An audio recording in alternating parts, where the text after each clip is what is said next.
প্রিয় শিক্ষার্থীবৃন্দ, আজকের এই অনলাইন ক্লাসে তোমাদেরকে স্বাগত জানাচ্ছি। আমি মোহাম্মদ ইকবাল ভূঁইয়া, সহকারী অধ্যাপক ও বিভাগীয় প্রধান দর্শন বিভাগ, ওয়ালিনা ওসমান কলেজ, কিশোরগঞ্জ। আশা করি তোমরা এই কোভিড-19 পরিস্থিতির মধ্যে সুস্থ আছো, ভালো আছো। আজকে আমরা অনার্স চতুর্থ বর্ষের যে কোর্সটি নিয়ে আলোচনা করব তার শিরোনাম হলো contemporary western philosophy. Contemporary western philosophy অর্থাৎ সমকালীন পাশ্চাত্য দর্শন। ইতিপূর্বে আমরা সমকালীন পাশ্চাত্য দর্শন কি, সমকালীন পাশ্চাত্য দর্শনের আলোচ্য বিষয়সমূহ, সমকালীন পাশ্চাত্য দর্শনের প্রধান প্রধান দিকসমূহ নিয়ে ক্লাস করেছি। আমরা বিংশ শতাব্দীর ভাববাদী ব্রিটিশ ভাববাদ নিয়ে একটি ক্লাস করেছি। আজকে এরই ধারাবাহিকতায় সমকালীন পাশ্চাত্য দর্শনের তৃতীয় ক্লাসটি আমরা করব। আমাদের আজকের ক্লাসের শিরোনাম হলো ডায়ালেকটিক্যাল ম্যাটেরিয়ালিজম বা দ্বান্দ্বিক বস্তুবাদ। ডায়ালেকটিক্যাল ম্যাটেরিয়ালিজম বা দ্বান্দ্বিক বস্তুবাদ তত্ত্বটি আমরা জানি কার্ল মার্কসের তত্ত্ব হিসাবে আমরা জানি, কিন্তু কার্ল মার্কস নিজে এই ডায়ালেকটিক্যাল ম্যাটেরিয়ালিজমের তত্ত্বের নামটি দিয়ে যাননি। পরবর্তীতে ওনার সমর্থক ফিলোসোফাররা এই নামটি দেন। যাই হোক, আমরা ডায়ালেকটিক্যাল ম্যাটেরিয়ালিজম ক্লাসে যাওয়ার আগে আমরা দেখব যে কার্ল মার্কস যে মার্কসীয় ফিলোসফির উৎস, মার্কসীয় ফিলোসফির দিকসমূহ এবং তৎকালীন যে সমাজ ব্যবস্থার আর্থসামাজিক অবস্থা, রাজনৈতিক অবস্থা সংক্ষেপে আলোচনা করার চেষ্টা করব। প্রিয় শিক্ষার্থীবৃন্দ, তোমরা জানো কার্ল মার্কস একজন জার্মান ফিলোসোফার। উনি 1818 খ্রিস্টাব্দে জন্মগ্রহণ করেন এবং 1883 খ্রিস্টাব্দে মৃত্যুবরণ করেন। উনি একটি ইহুদি পরিবারে জন্মগ্রহণ করেন। পরবর্তীতে যদিও তারা খ্রিস্টান ধর্মে ডাইভার্ট হন। যাই হোক, কার্ল মার্কস প্রথম জীবনে বিশ্ববিদ্যালয়ের শিক্ষক হওয়ার স্বপ্ন দেখেছিলেন, কিন্তু তার মতাদর্শগত কারণে জার্মানের কোনো বিশ্ববিদ্যালয়ে তখন তার চাকরি হয়নি। কারণ জার্মান জাতীয় দর্শন ছিল তখন হেগেলের পরম ভাববাদী বা দ্বান্দ্বিক ভাববাদী তত্ত্ব দ্বারা এবং ফয়েরবাকের যান্ত্রিক বস্তুবাদ, এই বিষয়গুলো নিয়ে জার্মান ফিলোসফির আলোচনা তখন চলছিল। কার্ল মার্কস যেহেতু এই মতের বিরোধিতা করেন, অর্থাৎ আমরা জানি কার্ল মার্কস তার তরুণ বয়সেই হেগেলের ভাববাদ দ্বারা প্রভাবিত ছিলেন। পরবর্তীতে উনি হেগেলের ভাববাদ থেকে বের হয়ে আসেন এবং হেগেলের যে দ্বান্দ্বিক ভাববাদের যে দ্বান্দ্বিক অংশটি উনি গ্রহণ করেন এবং ভাববাদ ত্যাগ করেন। যাই হোক, কার্ল মার্কসের ওই সময়কালে কার্ল মার্কসের যে মার্কসীয় ফিলোসফির উৎপত্তির দিকগুলো যদি আমরা দেখি, তাহলে আমরা দেখব তিনটি উৎস পাই মার্কসীয় ফিলোসফির। একটি হলো জার্মান ধ্রুপদী দর্শন। জার্মান ধ্রুপদী দর্শন বলতে হেগেলের দর্শন, ইমানুয়েল কান্টের দর্শন, এগুলোকে আমরা বুঝে থাকি। তারপরে ফরাসি ও ইউরোপীয় সমাজতন্ত্র,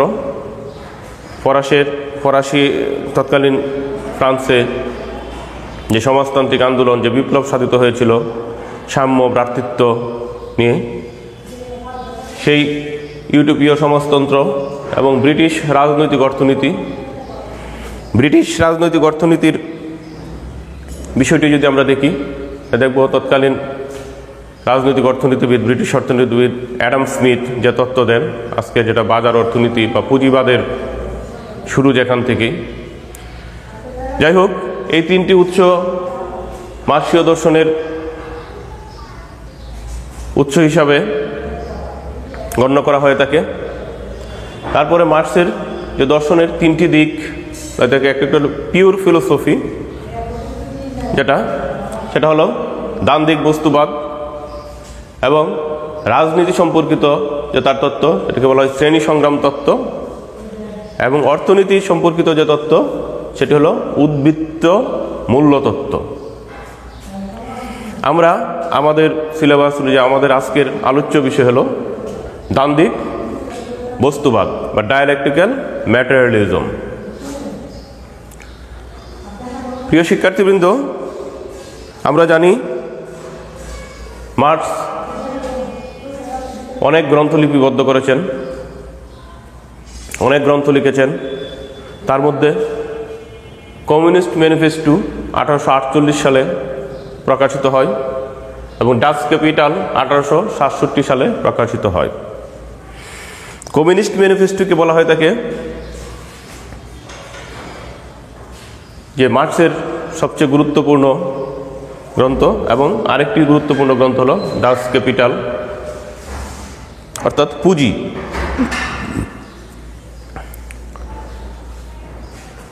আমরা এখন দেখব যে দ্বান্দ্বিক বস্তুবাদের উৎপত্তিটা কিভাবে হলো। আমি পূর্বে বলেছি যে দ্বান্দ্বিক বস্তুবাদ বা ডায়ালেকটিক্যাল ম্যাটেরিয়ালিজম যে তত্ত্বের নাম, সেই তত্ত্বের নামটি মার্ক্স নিজে দিয়ে যাননি। আরেকটি কথা, কার্ল মার্ক্স কোনো তত্ত্ব দিয়ে তার লেখা শুরু করেননি।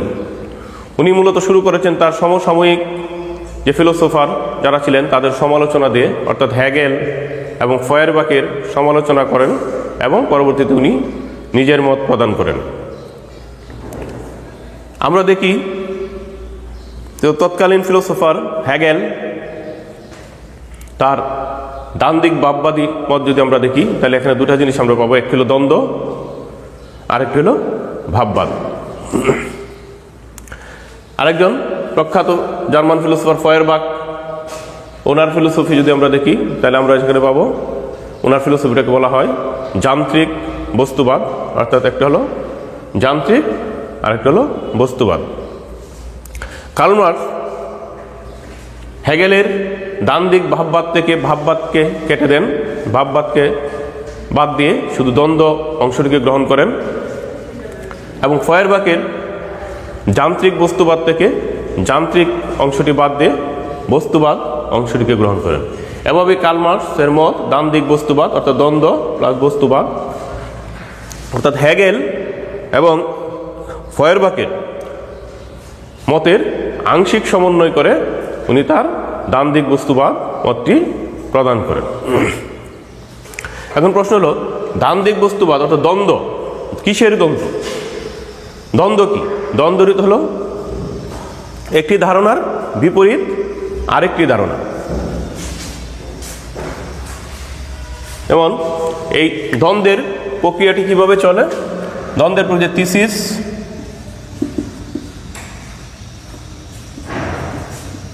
অ্যান্টিথিসিস,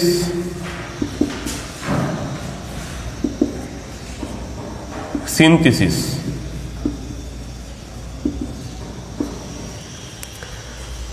থিসিস, অ্যান্টিথিসিস, সিনথিসিস বাংলায় বলা হয় নয়, প্রতিনয় এবং সমন্বয়। অর্থাৎ একটি ধারণা, তার বিপরীতে আরেকটি ধারণা, ওই ধারণা এবং বিপরীত ধারণার সমন্বয়ে আর কি তৃতীয় ধারণার সৃষ্টি হবে। এই যে বিকাশ, এই যে দ্বান্দ্বিক পদ্ধতি, এই দ্বান্দ্বিক পদ্ধতির মাধ্যমে বস্তু বিকশিত হয়ে আজকে এই পর্যন্ত চলে আসছে এবং এই বিকাশ অব্যাহত থাকবে। আর বস্তুবাদ কি? বস্তুবাদ হলো যে ভাববাদ এবং বস্তুবাদ অতি প্রাচীনকাল থেকে দুটির মধ্যে পার্থক্য দেখা যাচ্ছে। যে একটি হলো ভাববাদ মনে করে যে চেতনা আগে বস্তু পরে, আর বস্তুবাদ মনে করে যে বস্তু আগে চেতনা পরে এবং বস্তু থেকেই বস্তুর বিকাশের মাধ্যমেই চেতনার উৎপত্তি হয় এবং এই বস্তু হলো গতিশীল বস্তু। বস্তুর মধ্যে গতি আছে এবং এই গতি বস্তুকে পরিচালিত করে। এবং আরেকটি কথা, যে এই বস্তুর যে গতি, এই গতি বাহির থেকে আসে না, বাহ্যিক কোনো গতি নয়, বস্তুর গতি বস্তুর ভিতর থেকেই আসে। অর্থাৎ গতিটা হলো বস্তুর অভ্যন্তরীণ, বাহ্যিক নয়।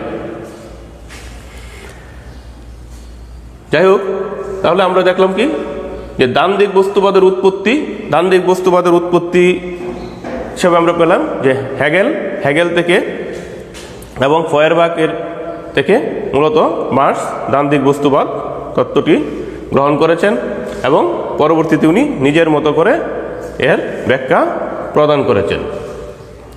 স্বরূপ, দ্বান্দ্বিক বস্তুবাদের স্বরূপ বলতে বোঝাচ্ছি যে দ্বন্দ্ব।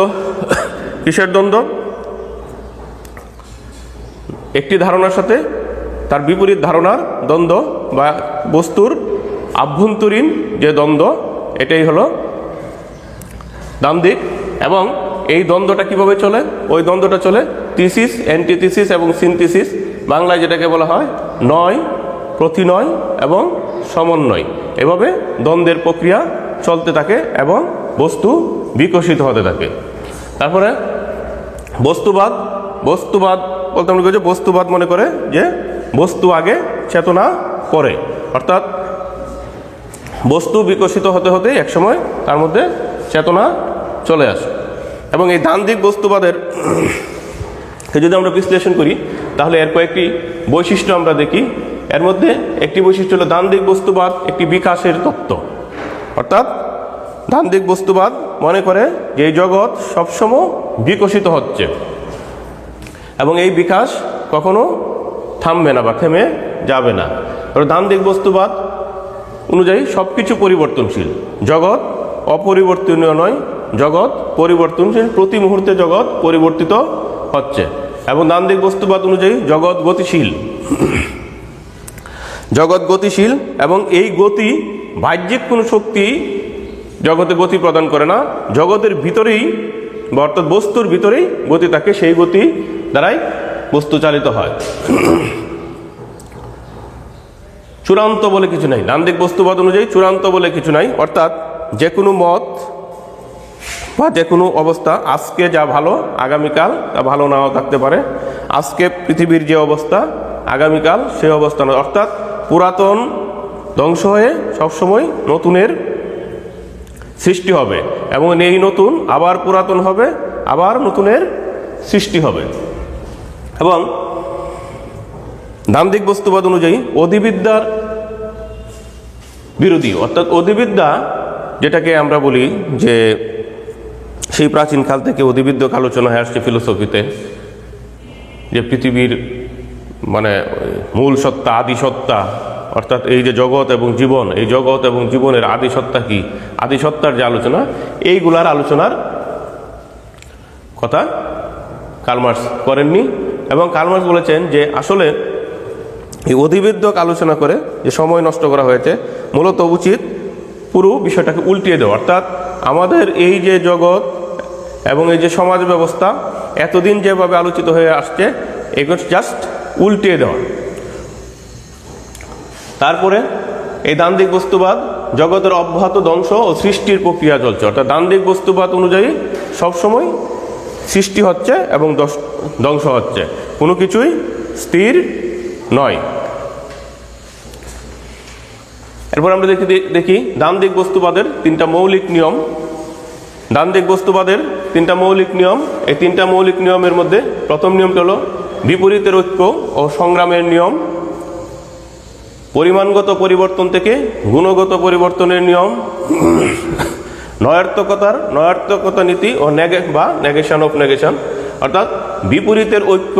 তিনটি নিয়মের মধ্যে উনি বলছেন যে দ্বান্দ্বিক বস্তুবাদ, এই যে দ্বান্দ্বিক বস্তুবাদ বা বস্তুর যে দ্বান্দ্বিক প্রক্রিয়া যে চলছে, এই যে বিকাশের যে প্রক্রিয়া, এই বিকাশের প্রক্রিয়ার জন্য তিনটি নিয়মের কথা উনি বলেছেন।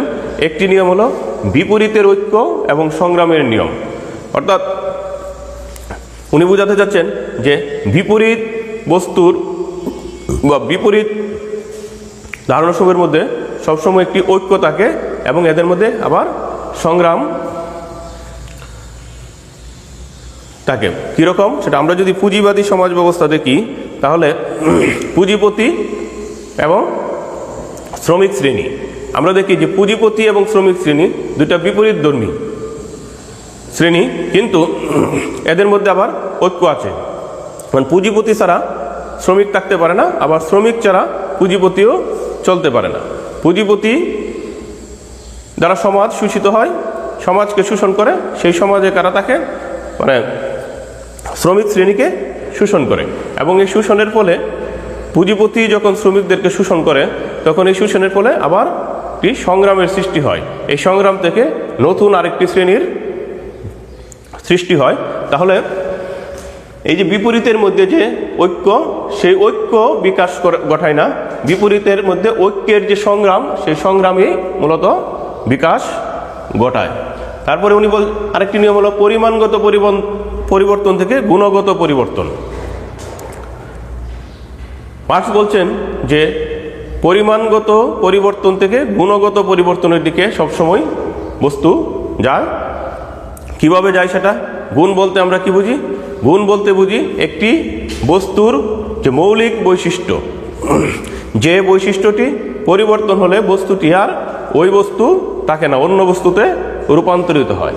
আর পরিমাণটা কি? পরিমাণটা হলো তার মাত্রাগত পরিবর্তন, কম বেশি, আয়তনে কম বাড়ে কমে, এরকম বিষয় হলো তার মাত্রাগত পরিবর্তন। অর্থাৎ আমরা যদি দেখি যে পানিকে যদি তাপ দেওয়া হয়, অর্থাৎ তাপ বাড়ানো বা কমানো হয় যদি একটি সমান ইয়েতে, তাপ যখন বেশি হবে তখন পানি কি হবে? বাষ্প হয়ে যাবে। অধিক তাপ হলে পানি বাষ্প হয়ে যাবে। আবার তাপ যদি কমাতে থাকি তাহলে পানিটা একসময় বরফে পরিণত হয়ে যাবে। তাহলে এই যে পানির বাড়া এবং কমা, তাপ বাড়া এবং কমা, এটা হলো পরিমাণগত দিক। আর পানির বরফে পরিণত হওয়া বা পানির বাষ্পে পরিণত হওয়া, এটা হলো তার গুণগত দিক। এবং কার্ল মার্কস বলছেন যে এই পরিমাণগত যে পরিবর্তনটা বস্তুর, সেটা হয় ধীরে ধীরে, ক্রমানুযায়ী, ধারাবাহিকভাবে, কিন্তু গুণগত পরিবর্তনটা আসে আকস্মিকভাবে। তারপরে তৃতীয় নিয়মটি হলো নয়ার্থকতা নীতি বা নেগেশন অফ নেগেশন। মার্কস বলতেছেন যে নীতির নীতিকরণ, অর্থাৎ নয়ার্থকতা ছাড়া বিকাশ সম্ভব নয়। কেমনভাবে? যেমন পুঁজিবাদী সমাজের ব্যাখ্যা যদি আমরা দিই, যে পুঁজিবাদী সমাজ ব্যবস্থা যখন পুঁজিবাদী অধিক মুনাফা অর্জনের জন্য সে কী করে? তার ব্যবসা অর্থাৎ তার উৎপাদন ব্যবস্থা বৃদ্ধি করতে থাকে। যেমন একটি দেশে, যখন আমাদের বাংলাদেশের কথাই যদি আমরা বলি, বাংলাদেশে যদি তার বাজার, যখন সে উৎপাদন বৃদ্ধি করবে, বাংলাদেশের বাজারে যখন তার মাল সাপ্লাই হয়ে আর উদ্বৃত্ত থেকে যাবে, তখন সে অন্য দেশে এর রপ্তানি করবে। এর পরিপ্রেক্ষিতে কী হবে? তার শ্রমিক বেড়ে যাবে। শ্রমিক যখন বেড়ে যাবে, তখন এই শ্রমিকদেরকে যখন উদ্বৃত্ত যে মূল্য থাকবে, উদ্বৃত্ত মূল্য যখন সমবন্টন না হবে, তখন শ্রমিকরা বিদ্রোহ করবে। এবং এই বিদ্রোহের মাধ্যমে মূলত পুঁজিবাদী ধ্বংস হয়ে সেখানে সমাজতন্ত্র কায়েম হবে। তাহলে এই নয়ার্থকতার যে নীতি, অর্থাৎ একটি বস্তুর মধ্যে অবশ্যই যে নেগেশন, এই নেগেশন এটা পর্যায়ক্রমে চলতেই থাকবে। যেমন আমরা দেখি যে একসময় এই বিশ্ব ব্যবস্থা পুঁজিবাদী শাসন ব্যবস্থা ছিল। পরবর্তীতে আমরা দেখি 1917 সালে রাশিয়ার যে রুশ বিপ্লব, বলশেভিক বিপ্লবের মাধ্যমে রাশিয়ায় সমাজতন্ত্র কায়েম হয়, অর্থাৎ শাসন কায়েম হয়। কিন্তু আবার সেই 1990-এর দিকেই সম্ভবত আবার সেই সমাজতন্ত্রের পতন ঘটে। এখন আবার রাশিয়ায় সেই পুঁজিবাদ চলে আসছে। অর্থাৎ এই যে নয়াত্মকতার নীতি কার্ল মার্কস যেটা বলছেন সেটা হলো যে কখনো কোনো কিছু স্থায়ী না, কোনো কিছুই মানে স্থির নয়। আজকে যা সুন্দর আগামীকাল, আজকে যা সৃষ্টি হয়েছে আগামীকাল তা পুরাতন হয়ে যাবে এবং পুরাতন ধ্বংস হয়ে আবার নতুনের সৃষ্টি হবে। আবার নতুন পুরাতন হবে, আবার এই পুরাতন ধ্বংস হয়ে নতুনের সৃষ্টি হবে। অর্থাৎ এই নতুনের সৃষ্টি এবং পুরাতনের ধ্বংসের যে প্রক্রিয়া, এই প্রক্রিয়ার মধ্যে জগৎ চলতে থাকবে। এর মধ্যে কখনো কোনো পরিবর্তন আসবে না, এইভাবেই চলতে থাকবে। ধ্বংস এবং সৃষ্টির প্রক্রিয়া চলতে থাকবে। যাই হোক, আজকে আমাদের যে আলোচনার বিষয় ডায়ালেকট্রিক্যাল ম্যাটেরিয়ালিজম, কার্ল মার্কসের এই ডায়ালেকট্রিক্যাল ম্যাটেরিয়ালিজম সম্বন্ধে আমরা আলোচনা করেছি। ডায়ালেকট্রিক অর্থাৎ দ্বান্দ্বিক বস্তুবাদ। দ্বান্দ্বিক বস্তুবাদ বলতে আমরা কি বুঝি? দ্বান্দ্বিক বস্তুবাদ কার্ল মার্কস কোথা থেকে পেয়েছিলেন? হ্যাগেল এবং ফয়েরবাখের মতবাদ থেকে, যে দ্বান্দ্বিক বস্তু, এবং সেই দ্বান্দ্বিক বস্তুবাদের উৎপত্তি স্বরূপ, দ্বান্দ্বিক বস্তুবাদের বৈশিষ্ট্য আমরা আলোচনা করেছি। দ্বান্দ্বিক বস্তুবাদের মৌলিক নিয়ম সমূহের আমরা আলোচনা করেছি। এবং যাই হোক, আমাদের আজকের আলোচনা এই পর্যন্তই। সবাইকে ধন্যবাদ।